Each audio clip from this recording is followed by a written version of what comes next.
Welcome back to another episode of The Only Playbook. Episode 19, week 10 has kicked off. It is Friday, November 12th. I'm Sweetcard, got Shovit. What's going on, guys? Happy Friday. Happy Friday, bro. Happy Friday. We made it, man. Feels good. IF, cheers to the weekend. More football on tap. Weird game last night. What's going on with that one? Dude, I don't know, man. I was rooting for the Dolphins like I've never rooted for them before.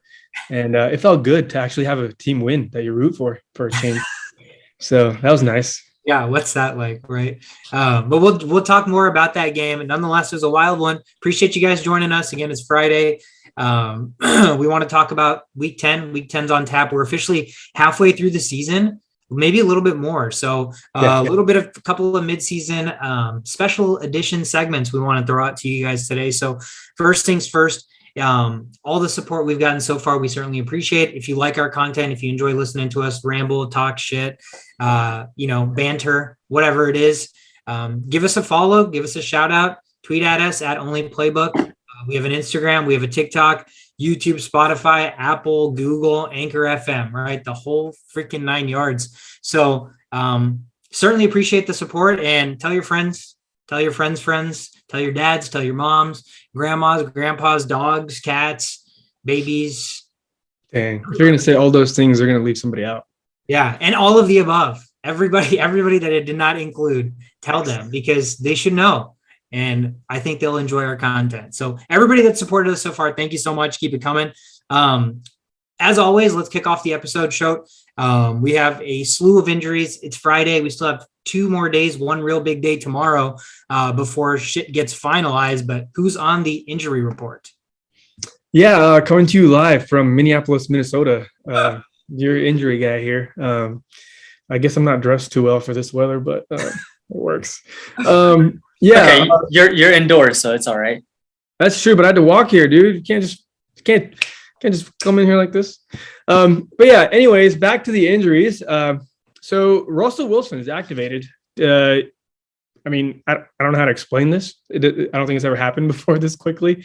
So the few things of concern here that we should worry about is if it is cold and he does have hardware in his finger, that could stiffen up that finger. So he can't make a fist, but he doesn't have to make a fist when throwing a football. He just needs to be able to do this maneuver. So as long as he can do that, which he can in practice, he's been doing fine. They said he looks just like regular Russell Wilson, but he can't do this. Good thing in football, you don't have to do this unless you're trying to get a ball out of somebody's hand. So yeah, he'll be fine. The only concern is if it gets really cold and it stiffens up, and that could cause some pain. But it's Russell Wilson, dude. He's probably like Mamba mentality, full effect, dude. So he'll be fine. And his counterpart, Chris Carson, even though there was a lot of talk that he may play, looks like he's not going to play. So Alex Collins is one more week of starter material kind of stuff going on here with Alex Collins. I just picked him up. I dropped a couple of players that I had that may start, that may not start for multiple teams this week. And I ended up dropping one of those guys for Alex Collins just in case, because he does get, a majority of the carries, and he does get some passing down work with Homer and some other guys that get little to no love on that team. So could be a nice little play there against the Packers, who are basically middle of the pack in run stopping. So, so Carson's not playing. Julio Jones, what the F, bro? Why did I draft you? Why did anybody draft you? Do you want to play? Do you not want to play? How's your hamstring? Do you even have any more hamstring left to tear? Because that seems to be a huge problem. Can't stay healthy. Each week you see ESPN, CBS, this is the week Julio Jones pops off. But yeah, if he's not on the field, he's not going to pop off. So I don't know. He didn't practice again. Very low chance he'll actually be even efficient to any level, even if he does play. So yeah, I'm fading Julio Jones completely this week. If he scores, I don't care. Kamara, surprise, out this week. They've been real sketchy, low-key sketch level with the Saints organization with this whole Kamara thing. Nobody knows the extent of this injury. Nobody knows what the exact injury is. We just know it's a knee injury, and it's bad because they went and got a bunch of running backs. And so Kamara is definitely out this week. There is a possibility he might not play for a while, but we don't know. They're not giving us much information. So, but we just know it's significant enough for them to get more running backs and for him to be out, early as Friday. So yeah, Kamara not playing this week. Damian Harris, Ramondre Stevenson. These are some of the people that I've picked up during this week, just in case if one of these three guys gets the bulk of the start, they would be RB2 caliber starting material. So Damian Harris looks like he's not playing. He hasn't done anything as far as showing signs of being able to play. So I'm kind of fading him out of having possibility of playing on Sunday. Stevenson, there is a good chance he might play. So if you're a Bolden, is that his name? Bolden? Yeah, right. Brandon Bolden. Brandon Bolden. Yeah. So Brandon Bolden would be the benefactor if these two guys didn't play, because he does get passing yards and he would be running because they don't have much other guys running the ball there. So, but if Ramondre Stevenson plays, then he will do all of the running, and Bolden will stick to his normal role of playing third down guy and catching the balls. If neither of them plays, then we have Bolden, and we also have, what's the other guy? JJ Taylor. Yeah, JJ Taylor. ESPN loves JJ Taylor. They've been ranking him pretty high up there. I don't know where they're getting that information, but it is ESPN. And if they are ranking him pretty high, then they might know something we don't know as far as JJ Taylor goes. So, if both of these guys don't play, I feel pretty confident starting Bolden in my flex, especially in a half-point PPR. But if one of these guys plays, then I'm staying the heck out of this situation. Keenan Allen, questionable, but looks like he'll play. They're kind of in a must-win situation already. Not as bad as the other team they're playing, but Keenan Allen looks like he will play. I know questionable is a very tough thing to figure out, but if you're listening to this and you see him as questionable, it should be a probable. And then Jamal Williams looks like he's not playing. He had that bye week before this week to get rid of whatever injury he was having with his thigh. I think it was like a quad contusion, but it might be worse than we expected. Not like anyone's, openly starting Jamal Williams, but, in deeper leagues, people want to keep him on their bench. I had him on my bench pretty much for like 8 weeks. I dropped him during his bye because looks like, Swift is back to health, and they're probably going to go with their stud instead of worrying about Jamal Williams. And he's out this week. Nick Chubb officially out as of today because of this whole COVID situation. He couldn't get back-to-back negatives. So he is out. We don't know anything about Felton. We stay tuned until tomorrow to find out if he's going to get the second negative. Looking at the situation right now, it looks like Felton got a negative today. Otherwise, if he didn't, they would have ruled him out. So we're just going to see if he gets another negative tomorrow, which is very likely if he got a negative today. These are all speculations. I'm just going by what I think.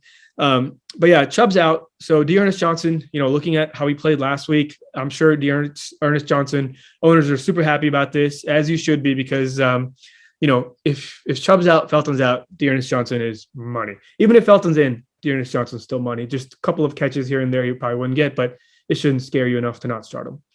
CEH, I don't even know why I'm giving you this news because this guy blows, but he may not play this week, so more Darrell Williams. But Darrell Williams owners, this might be a good time to kind of like seek out some trades because he has had some good weeks and he is a full down back. And if there's talks of CEH coming back, a lot of people probably don't know this yet.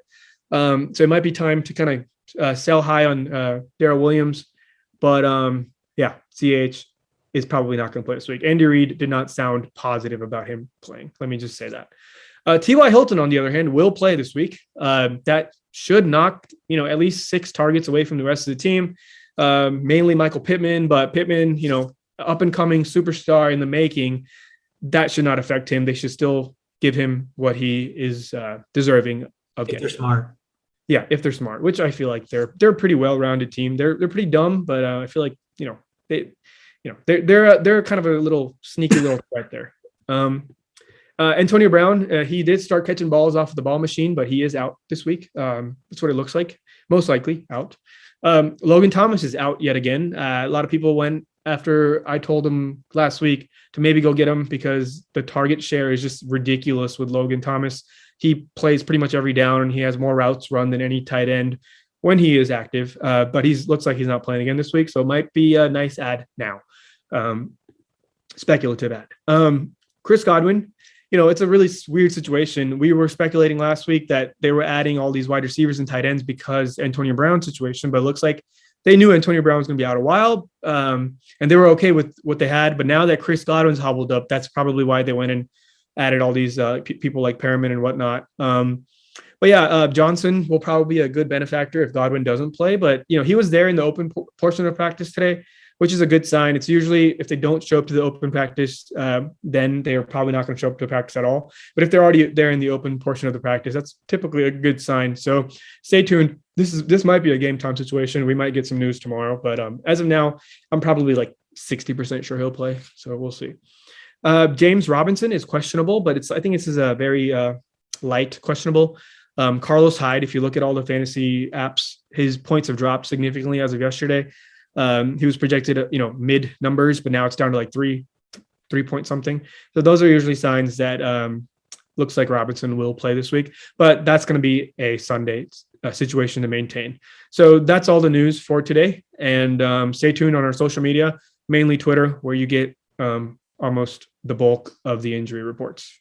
Yeah, that's quite a list of injuries for week 10. At Only Playbook on Twitter for everything that's going to be up to the minute tomorrow. So appreciate the injury report. So again, we talked about this. This is the mid-season episode, if you will, right? We're officially halfway through, maybe a little bit more. I guess we're halfway through because it's 18 weeks this year and we're through week 9. So we want to do a couple of things a little bit differently. First things first, the three of us have compiled our own redraft of the top 10, top 12 fantasy picks as of today, right? So much shit's changed, so many injuries, so many people not living up to expectations, so many people exceeding expectations. So I'm sure this redraft's going to be a lot different than how it originally went down, but I'm interested to hear your guys' perspective and your reasonings. And there's a couple of guys that I have on the fence too, just obviously because they've been out with injuries as well. That's why we're doing this, right? To talk about those guys, because those are the hard decisions people probably have to make. So, yep. How do you guys want to do it? Do you guys just want to one person gives us the entire list, or do you want to go? Each of us gives us their number one, and then we go. Yeah, whatever works. Whatever you guys think. What do you think, Shovit? Yeah, we can just do all of them and then kind of. You want to start us off? All right. Yeah. So my number one pick for this redraft, mid-season redraft, is running back from the Indianapolis Colts, Jonathan Taylor. Wow. Yeah. I feel like a proud father right now. That's nice to hear because I didn't even rank him number one. But I have a number one. Oh wow, I'm like a hard father then. I'm like a strict dad over here. I'm curious to know where yours is. He's just been performing lights out back-to-back games. I mean, like the whole season. The game against the Jets. He had like I don't know the numbers, like over 100 yards, and I think 2 touchdowns, something like that. So Jonathan Taylor has been producing consistently, week in, week out. So for me, I think that moving forward, I like my chances with Jonathan Taylor as the number one running back. And they still haven't even given him 20 carries any game yet. Yeah. And the guy he has not sniffed 20 carries yet. That's ridiculous. That's absolutely ridiculous. That's absolutely insane. Yeah, so my number 2 is going to be the Minnesota Vikings running back, Dalvin Cook, because it's Dalvin Cook. I mean, just the way he runs. I mean, the guy he just looks good, and the Vikings just love running the ball. I mean, seems like they won't go away from that fucking demise. Yeah, probably, but not to my demise. Hand the ball to Dalvin Cook. Yeah. 3rd and 9. Fake the handoff to Dalvin Cook, then dump it off to Dalvin Cook. It's the Hey Arnold episode where it's like give the ball to Tucker. But he hand the ball to Dalvin. Hand the ball to Dalvin Cook, and so it's great to have him on your fantasy team when you know that he's just going to get the ball all the time. And when he's not there, then you've got Madison that does the same thing because they just love running the ball. Yep. Number 3, I've got Naji Harris from the Pittsburgh Steelers. The guy, not only does he get the touchdowns through the running game, but he is involved in the passing game. The targets are there. You've got to like everything about Naji Harris if you have him in a PPR league or non-PPR league. Questions about the offensive line have been there throughout the season, but they still find ways to give him the ball. So 3 running backs straight out of the back for top 3. Number 4 is also a running back. This running back is Christian McCaffrey. Although injured, Christian McCaffrey makes that team, right? And he should be able to, moving forward, I think that the Panthers really don't have any other options. They've got to give it to CMC. They should just change their name to the Carolina CMCs because that's all they have. Carolina McCaffreys. Carolina McCaffreys, yeah. Next, I've got Austin Eckler. There's not much to not like about Eckler and the Chargers. especially since they love using him in passing downs. I'm not sure about his rushing yards attempt, and he doesn't really get many as far as that. He still gets like 15 carries a game, which is like that's what Jonathan Taylor gets. Like, yeah. And Jonathan Taylor is just a beast. I mean, Eckler is as well, but I feel like Eckler does better on the passing downs than on the rushing downs as far as fantasy goes. Number 6, I have Nick Chubb. Chubba. Nick Chubb. This guy has been injured. He's gotten COVID issues, but once he's back, the latter half of the season, if you have Nick Chubb as your wide receiver, running back 1, I mean, you've got to be very, very happy, because the Browns are another team that it's basically their run game that sort of establishes everything. And Nick Chubb is a capable, and with Kareem Hunt out, he's going to get the bulk short load of carries. So you've got to like your chances if you've got Nick Chubb. So he's number 6. Number 7, I've got Deandre Swift. Damn. And yeah, Deandre Swift gets he's the second most targets in that Lions offense. Mm-hmm. So, again, PPR targets, like running back, what more could you want? You're going to get the points with Deandre Swift. Number 8, I think I've listed all running backs, but number 8. Here comes Cooper Kupp. Here comes Cooper Kupp. That's right. Cooper Kupp.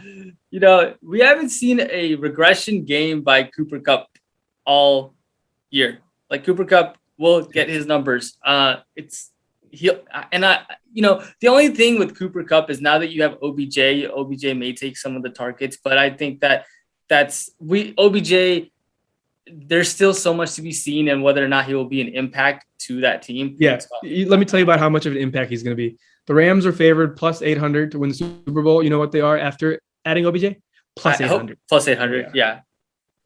So I still like Cooper Kupp as of, top 10. I didn't want to just add running backs. So I felt like the best, 8 receiver, wide receiver 1, Cooper Kupp. I'm okay with that. It's not like it's all running backs that go in PPR, half point PPR leagues in the top 10 anyway. So it makes sense. Yeah. Number 9, I've got the Swiss Army knife, Mr. Cordero Patterson. Wow. The guy has just been does everything for the Atlanta Falcons.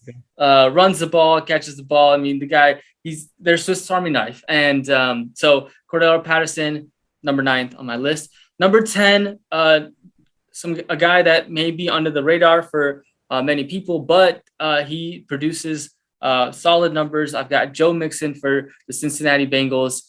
They love giving him the ball, and he gets touchdowns, gets receptions. So Joe Mixon is my guy. Nice, solid list. Those are good players. Yeah, those are good. I have some questions. So. Yeah. Any questions on my list? No. I'm trying to think if there's anybody you left off. So Cordero Patterson didn't make my list, and neither did DeAndre Swift. But outside of that, pretty much the usual suspects. Okay. Yes. Yeah. Same. You want to go next, Speaker? Yeah, I can go next. I'll go next. So, number 1, Jonathan Taylor, consensus for me and Shovit. At some point, the Colts have to realize that if you're giving somebody less than 20 carries and he's producing at this level, like, what is the limit if you're giving him 25 or 26 or 28? If they start feeding him like a true number 1 deserves to be fed, the sky's the limit. I don't think right now there's a better running back, healthy anyways. So Jonathan Taylor is my consensus number 1. Number 2, Austin Eckler. I have Austin Eckler as my number 2. There's 3 guys that won't be on this list, and I'll mention them later so you'll understand. But Austin Eckler is my number 2. Again, Austin Eckler, with how high flying their offense is, how much they like to throw, specifically throw to Eckler, he's literally guaranteed fantasy points because he catches the ball at least 5 times a game. Might have the highest floor out of. Yeah, I agree. I just think there's so much of that offense that revolves around Eckler, and they almost have a game plan to give him a certain amount of passes every game. So it's not like a running back where carries aren't always points, but catches are always points. So it's very, very important. Number 3, I actually have Alvin Kamara. Alvin Kamara hasn't been having the best year, at least when you think about the Saints, or you're like Kamara. But if you look at the numbers, he's 3rd or 4th in running backs in terms of points right now. So he's still producing at an Alvin Kamara level. It's just the Saints aren't the topic of conversation because they're not flashy with Drew Brees and a high-powered offense anymore. It's almost like Kamara's getting the bulk share of all of their production offensively. So it's almost like being lost and forgotten, but he's still Alvin Kamara. Granted, he's out this week, but this was done before that. So Alvin Kamara is my number 3. Number 4, I have Naji Harris. Naji Harris slowly climbing the draft ranks for me. He is scary. They just love giving him the football. He doesn't go down. He's anytime that run that you mentioned last week where he looked like Le'Veon Bell. I mean, I feel like Naji Harris had given us everything up until this point, except maybe flashes of patience like that. Mm-hmm. And that one run right there, I'm like, holy shit, there's nothing he can't do. So the dude's scary. When there's nothing you can't do and the offense loves giving you the football, I mean, like that's a recipe for fantasy explosion. So look for Naji in the future to be possibly top, number 1 running back going in fantasy football league. So he's my number 4. Number 5 is Joe Mixon. Joe Mixon, the constant, underappreciated, underrated. Nobody wants him. Forgotten afterthought. Joe Mixon still producing as a top 5 running back right now. He's the classic. I hate drafting Joe Mixon, but I am also upset that somebody else drafts him and he just is consistently really good. I'm like, I never put enough confidence in Joe Mixon just because I don't know. He's not flashy, right? Like he's always just going to kind of get what he can get. And you always worry about the offensive outburst of that receiving core and Joe Burrow. And it's like, oh, is Joe Mixon going to be the afterthought there? But he's not. And it's just, he's not as flashy as the other guys, but production wise, he's still fantasy relevant. And to me, he's 5th. So I don't foresee that changing at all because I've waited for it to change 9 weeks and they're still giving him the same level of production. So Joe Mixon's number 5. Number 6 is my first receiver off the board, Cooper Kupp. Cooper Kupp is number 6 for me. He's literally the 3rd best fantasy player so far this year. Yes, OBJ is there, but you said it yourself. Vegas doesn't give a shit about OBJ. The odds did not change at all. So the production to Cooper Kupp should not change at all either. If anything, you worry about the rest of the spreading of the ball if with OBJ coming there. But other than that, Cooper Kupp, there's really no ifs, ands, or buts. He's number 6 for me. Number 7, I have Tyreek Hill. Tyreek Hill is interesting to me because there are weeks where Tyreek Hill underperforms just because of the Chiefs offense. And then there are weeks where Tyreek Hill is the reason your fantasy team is going to win. And there's like, you're guaranteed to win some weeks with Tyreek Hill because he's putting out 40+ points. Right. But there are also weeks where the Chiefs offense looks really, really shitty. And it's kind of like the give and the take, but I feel like the give is literally a W on any given week that ceiling makes Tyreek Hill too tough to pass up at that number 7 spot. On my list, he didn't make my top 10 list. He didn't? No, he didn't. But you hit that dead on. That's literally how I look at my teams. When I look at comparison between two teams, I look at my best player and the other person's best player.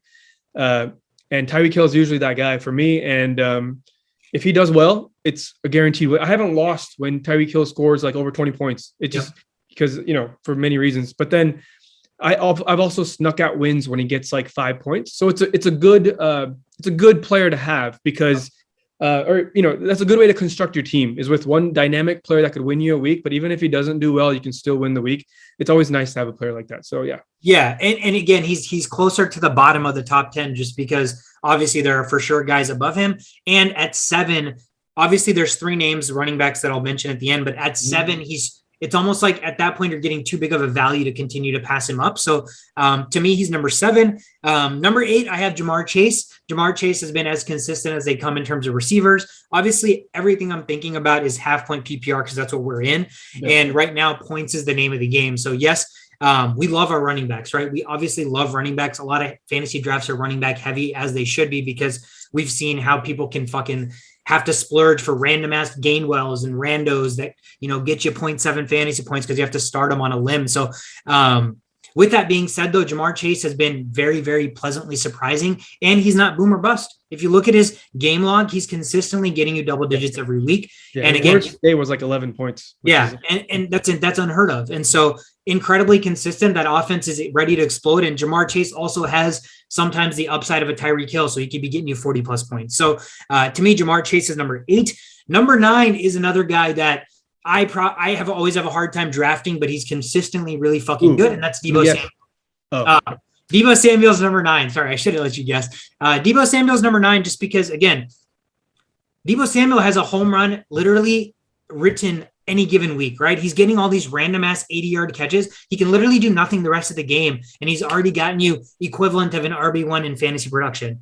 So the fact that he has that capability, and it's not like they have so many other receivers that you have to worry about Deebo Samuel's volume. The only volume you worry with Deebo Samuel is Kittle. And at the end of the day, so far this year, Kittle has been hurt. That's why Deebo Samuel's stock has risen so exponentially. Now with Kittle back, I'm just of the optimistic outlook that they're going to find a way to work both of them in unison, as opposed to like utilizing one when the other is hurt.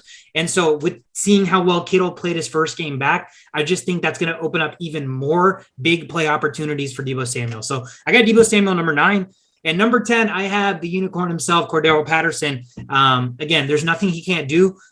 He's incredible, very underappreciated, undrafted running back, and he's currently RB7 on the board. So he is my 10th. I had an 11 and a 12th. I had Devontae Adams and Aaron Jones rounding out my 12. And then the 3 running backs I didn't have, Dalvin Cook, CMC, and Nick Chubb, just because injuries up until this point and injury concerns going beyond. So they were just on the outside looking in. But that's my top 10. Person, Dalvin Cook, CMC, and who? Nick Chubb. Oh, okay. Those 3 guys made my list. One of those guys made number 1 on my list. Damn. Yeah, and it is CMC. CMC is number 1 for me.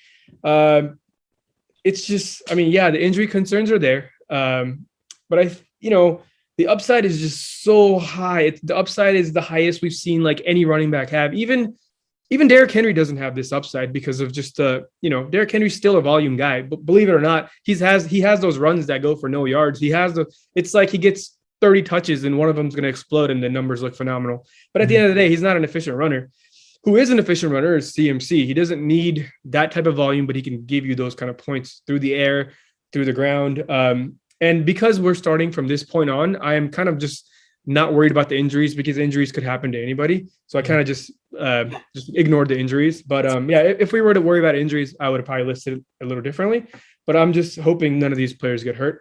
CMC makes that list for everything I said so far. It is the Carolina CMCs out there. And having a new starting quarterback, I think helps them tremendously because CMC did start his career off playing with him. And that's where CMC was born, getting to play with Cam Newton. And I think, and I don't think Cam Newton is the same Cam Newton that took those rushing touchdowns from CMC those days. I think CMC is going to be the benefactor of having Cam Newton there. I think for that reason, CMC is number 1 for me. Number 2, Austin Eckler, for everything you guys mentioned. He is kind of like a CMC, but they don't have to use him like CMC because they have Keenan Allen and they have Mike Williams. They have the luxury of being on a smarter roster rather than the Panthers, who just kind of wear CMC to the ground. They just, this was bound to happen with CMC because of his usage. They could have not used him as much and he would have still given you a good amount of fantasy points.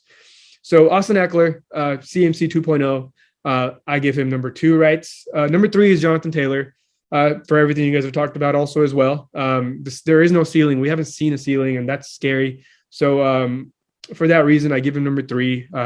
He has had a good, a schedule up until the time we had the conversation about CMC and Mixon. He's had an amazing schedule since then. The schedule does get a little bit harder. For that reason, I moved him down to 3 from 1 because I expect productivity to go a little bit lower, but not having seen the ceiling yet and being the fastest receiver in this list, probably you just need one hole, right? With this guy, you just need a hole. You just need one dump off. He could go 70 yards. So he goes number 3 for me. Number 4, Naji Harris. So raw, there's nothing he can't do. He is that offense, especially with Claypool out now for a couple of weeks. And this is a whole different team than how they started the year off. And Naji Harris has taken up the load. This isn't good for him long term, but we don't care about that right now. We just care about going forward this season in fantasy. And for that reason, Naji Harris is going to be able to handle anything thrown at him, and he'll give you fantasy points. Even on his worst day, getting those 9 targets will make up for all the bad runs. Dalvin Cook is number 5, just because, out of all the running backs we talk about here, MVP to their team, most valuable player to their team, it's probably CMC, but, they've won games without him. We've seen that, Chubb can still run the ball. It's not the same singular production in fantasy, but they can still win games, right? Dalvin Cook is pretty much on that same radar with, their team needs him but they don't need him because they have players like Mac and stuff. So for that reason, they're going to wear him out. They're going to use him. They're going to, knowing that it's not a Naji Harris situation. They're not doing the same thing in Naji Harris land. But what I'm trying to say is Dalvin Cook will get run to the ground by the Vikings. They're not worried about his ankle. They're not worried about this. They're not worried about that. There's no pitch count on Dalvin Cook, knowing that you have Madison and now we have another superstar in the making. They're not worried about Dalvin Cook. So they're going to give him all the touches he needs. And I heard this week they're going to give him more touches. So it's coming. It's just about to go exponentially higher for Dalvin Cook. Alvin Kamara, I had him up higher at like 4 earlier, but because of the news earlier, I'm a little scared. I'm not going to lie. They're being so sketchy about the situation. If I'm an Alvin Kamara owner, I'm seeking trades because I've been scarred because of last year. I lost CMC, Eckler, Nick Chubb, and some other guy. I forgot his name. I don't know who I had, but there was a lot of injuries. So injuries could make and break your season. When you have a solid team and injuries come out of nowhere and just kill you, it could happen. So knowing this Alvin Kamara situation, they're handling it like very, very sketch, and they're not hiding it very well. It's just thumbs up. And for that reason, he's still in the top 10 because of how dynamic he is, but I have dropped him from 4 to 6 for that reason. Cooper Kupp makes my 7. He is the only receiver I have on this list. They're all running backs outside of that, only because of how valuable running backs are. I know a lot of wide receivers have produced more than a lot of these running backs so far, but I think doing a mid-season draft, I figured we're going with expected production per draft slot. So I just kind of filled it up with running backs. Cooper Kupp, however, wins this spot over 3 other running backs because of this is an unreal season. We're talking Randy Moss kind of season here so far, and we've only seen half of it. He could potentially have the best fantasy wide receiver season of all time, and that deserves a top 10 spot. Number 8, Nick Chubb. Injuries have kind of messed him up, but he comes back with these injuries and goes for 200 yards. So he's one of those just innate monsters. He looks like a bulldog. He acts like a bulldog. He plays for a team with his logo of a bulldog. It's just all things just savagery. It's just Nick Chubb just screams savagery. And he's starting to catch balls downfield now. And, I think they've kind of missed Kareem Hunt, and they see that. And instead of using Felton and all these other guys, they're giving the ball to Nick Chubb. So he's now become even more dynamic. And for that reason, he makes the number 8 spot. Number 9, Joe Mixon. I'm still not a big, huge Joe Mixon fan. I never will be, I guess. Because he scarred me in the past as well. He gets all the touches, right? You're getting all the touches. He gets all the goal line touches. He is the only running back. They don't look for other running backs. And yet we're not having the same conversation as, CMC or Eckler. He's still in that bottom of the first tier. And I have to ask myself, why? What's why? You have every opportunity. You're in an opportunity to succeed. You haven't given a silver platter yet. You can't execute. So, yeah, he's great. Don't get me wrong. He's a good running back to have, but I just won't have him on my team. He makes the number 9 spot on my redraft. Number 10, Ezekiel Elliott. There was a few other guys I could have put there, but, playing for this dynamic offense, having Pollard there, I think has only helped him because he stayed healthy longer. He is a little hobbled up here and there, but with the amount of touches and with the firepower, and they just got Gallup back, it just opens up the field more. And I think Zeke will easily drop 20 points. It surprises nobody if Zeke drops 20 points per game. And I think that will be a regular, somewhere between 15 to 23 points a game should be expected from Zeke here on out. So that's basically that rounds up our redraft. Okay. No, that's good. I like that we all had a little bit of a difference, right? And just perspective and outtake on why we went the way we did. It is crazy to see guys like Cordero Patterson, undrafted player. He's undrafted and he's RB7 right now. I know, it's crazy. I'm happy for him. But I'm a little worried because it's still he's doing it in ways nobody's done before, right? And that you can't help but to put an asterisk there because you wonder, is this sustainable? And he's proven everybody wrong every single week. But in the grand scheme of things, is 8 weeks or 9 weeks really that much though? Him being that good of a player, it's it doesn't surprise me that much because, we're talking if we're talking historically, 8 games is nothing, 9 games is nothing. So I kind of expect a little bit of regression still. I might be wrong here, but I feel like these 10 players I mentioned, I feel like I have more of a solid floor than getting 6 carries a game from Patterson and then somehow getting 2 catching touchdowns. The variability is something I always stay away from. So it makes sense you guys have him there, and it definitely will give you points, but I went with a little bit more of a for sure approach. Yeah, 100%. The volume is the name of the game. And if Patterson's not getting the volume, you always fear that, one of those big carries isn't going to happen in the game. So when he's getting 6 touches and 4 catches, like that's not going to produce the same level of another guy who could, take a spot in that top 10. So makes sense. Shove it. Anything to add? No, for me, in terms of Cordero Patterson, he's basically the RB1 there. And, no Calvin Ridley. Kyle Pitts gets most of the targets. Outside of that, you've got to think it's got to go to Cordero Patterson. So I like that pick in top 10, but I can see, that there may be some regression. But I would take my chances at like 9.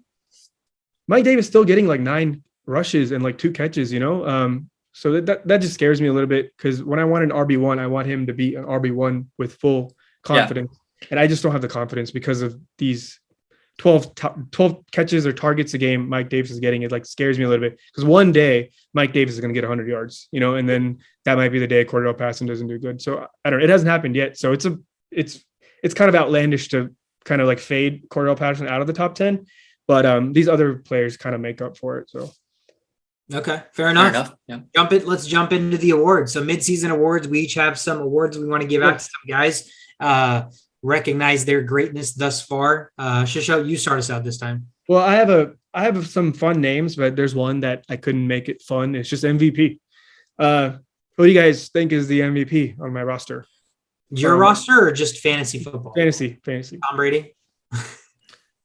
It's actually not. I was debating between Tom Brady and this guy. Jalen Hurts. Jalen Hurts, probably. No. Jalen Hurts is the 3rd best quarterback right now. It would be foolish for me to just be like, you're better than Tom Brady. It's Cooper Kupp. Cooper Kupp. Okay. Yeah, Cooper Kupp. It's because Tom Brady, a lot of people kind of expected something like this with all the weapons he has, but Cooper Kupp, we've seen him play at a different style his whole career, and then all of a sudden now he goes into Randy Moss territory, and there's nobody complaining about Cooper Kupp that has Cooper Kupp. There's really nothing bad to say about him, so I think that deserves an MVP award. Yeah, especially from a receiver position. I think he's 3rd in overall fantasy points. He's literally above every non-quarterback. Yeah, he's above every non-quarterback. Non-Derrick Henry. Yeah, no, I think he's got more points. Yeah, now probably. Well, okay, so last night doesn't count because Lamar Jackson's points have already updated. Tom Brady's number 1 in overall fantasy points, and then Jalen Hurts, and then it's Cooper Kupp. Nice. So, yeah, I mean, that's insane from a receiver in terms of production. He has 2 more fantasy points than the quarterback that throws to him, Matthew Stafford. Damn. Wild. That makes sense. That's definitely MVP worthy. Well, I might as well tell you because I had a Cooper Kupp award as well, but my name for the Cooper Kupp award was target practice. Yeah. Because the lowest number of targets he's gotten in a game this year? Yeah, what, like 9? Exactly 9. Damn. I would have guessed 6. Every other game has been double digits, and his lowest targets has been 9. That is insane. That's insane. I mean, if you're playing in a PPR or a half-point PPR, again, every catch is basically 5 yards for a running back who's not getting those PPR catches. So it's like insane to think about. 5 catches is already 25 yards? It's just crazy. Nuts. Yeah. Unheard of. On a team that has Woods, has Higbee, Jefferson, had Deshaun Jackson, you would think that Matthew Stafford would kind of throw the ball around, spread it out just because he can. But to see Cooper Kupp with 9 targets as a minimum, that's unheard of. Yeah. So what else you have to show? Should I just do my whole list and then someone else does their whole list, or what? I mean, I was just gonna go down. I feel like you might have some other people that we have. So if it's an overlap, just chime in. I have the Thank You for Your Service award. All right, hold on. Let us guess. I'm guessing this is you. I'm guessing this is somebody on your team. Thank you for your. No, none of this is me. No, so you don't even know what the award means. First of all, you got to figure out what the award means. Thank you for your service. Is this some kind of? He's a veteran. He's literally thinking the same thing, but I don't know any players that are veterans except movie. 2 words. No, I'm playing. I should just tell you. Otherwise, we're gonna go like 4 hours. Yeah, I don't know. I have no idea. Thank You for Your Service award goes to Derrick Henry because He's gone. And salute. it was nice watching him. So thank you for your service, Derrick Henry. He'll be back. He may be back during fantasy. Not for fantasy. Probably not for fantasy. Yeah, probably not for fantasy. Maybe for like playoffs, but not. Yeah, playoff fantasy, week 14, week 15. Any chances of Derrick Henry coming back then? There is always a chance. Yeah. Okay. And then thanks for nothing award. Oh, Antonio Gibson. No. Oh man, it's Miles Sanders, not Miles. I have them both written down. It's a co award. Yeah. I can't see it because you're a background. Yeah. So I also have a Antonio Gibson award, and the name for that award is the Con Award. That's awesome. Yeah, biggest con artist. Biggest con artist ever. Yeah. So yeah, thanks for nothing award goes to Antonio Gibson and Miles Sanders. Con award. Anything like that? You have any awards? I don't have anything. Oh, I do. I have a flash in the pan award. Flash in the pan award. Is that Cordero Patterson? No. Flash in the pan? I don't even know what that means. Yeah. What's it reference to? Do you know like the saying like they're a flash in the pan? Oh yeah, Nebraska thing. No. Flash and pan. It's a thing or person whose sudden but brief success is not repeated or repeatable. Oh. Yeah, like they're just a flash in the pan. Is it Connor? No. Flash in the pan. What does that even mean? Like what pan? Like frying pan? Yeah, it's just, I don't know. It's literally just a phrase. It's a saying, and I give it to Mike Williams because Williams, week 1 through 3 had 18 points, 29 points. Week 6 through 9, 3.7, 2.9, 6.8. So he gets my flash in the pan award because he had me so excited. We were talking about how if you have Mike Williams, you're probably going to win your fantasy league, and you still may, right? Still a long season, but yeah, you'll get it this week. He's gonna score a touchdown right there. I mean, I'm still. Actually, no, I'm we're still not home. Scared. I'm still scared to start him, but yeah, I mean, I would love to see that success sustained, but he's been nothing but a flash in the pan. He got me super excited early on, and then he's just been nothing but disappointment. So he got my flash in the pan. Nice. All right. I've got. Oh, sorry. Go ahead. No, go ahead. I've got 2 more awards. So one award is the Vanilla Award. Vanilla Award. Yeah. The Vanilla Award also could be called the Age Ain't Antonio Nothing But a Gibson? Number Award. Yeah. What number? The Age Ain't Nothing But a Number Award. Tom Brady? That's right. Tom Brady. Let's talk about this beforehand.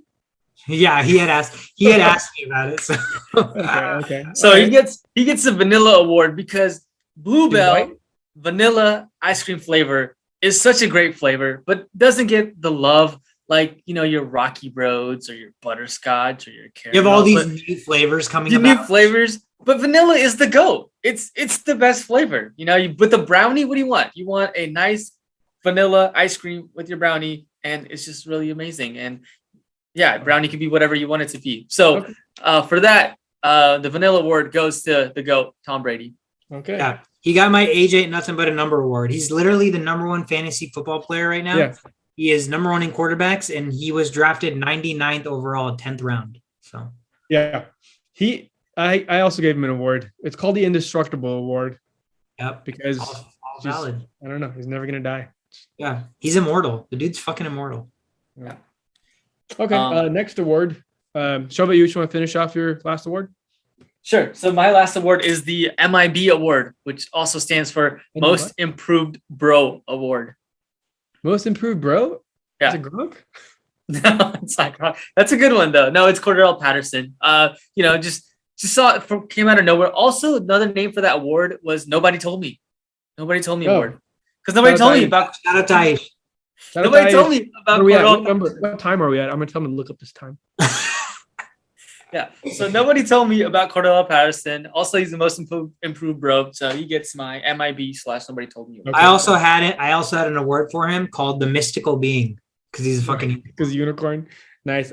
Mine's kind of boring. I had him underdog award. Yeah. Makes sense. Okay. So I will finish my I have an I'm so sorry award. I'm so sorry. Sorry that you doubted somebody. Maybe. I don't know. Who knows? Who knows what it means? Somebody you doubted. Who did you doubt? No, it's not somebody I doubted. I'm so sorry.